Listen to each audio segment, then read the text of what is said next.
They are trapped perfectly inside the rigid iron cage of military discipline.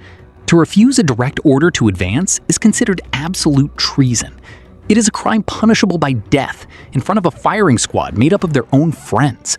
So they wait for the inevitable whistle, trapped completely between the absolute certainty of death in front of them and the deep disgrace of cowardice behind them.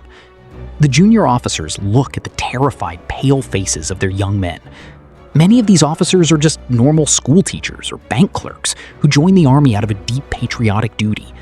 They know exactly what they are asking these boys to do. They are asking them to commit mass suicide in the mud. But the orders from the distant high command are completely absolute and totally blind to the reality of the slaughter.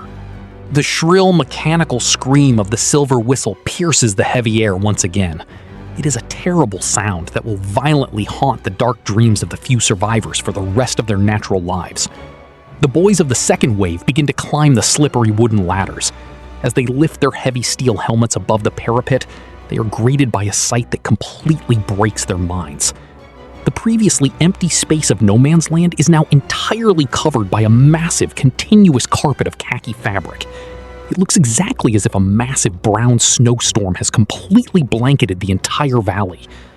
But this heavy blanket is made entirely of human bodies. Thousands of their close friends are lying completely dead or screaming in absolute unimaginable agony. The second wave steps out of the trench and immediately faces a completely impossible physical task. There is absolutely no clear ground left to walk on.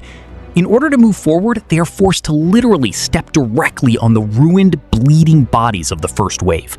They feel the sickening, soft crunch of human bones under their heavy, hobnailed boots.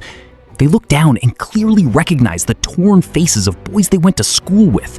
They see the completely lifeless eyes of boys they played football with in the quiet streets of their hometowns. They hear the desperate pleas of the wounded, begging them not to step on their shattered legs or bleeding chests. But the immense physical pressure of the men advancing right behind them forces them to keep moving blindly forward.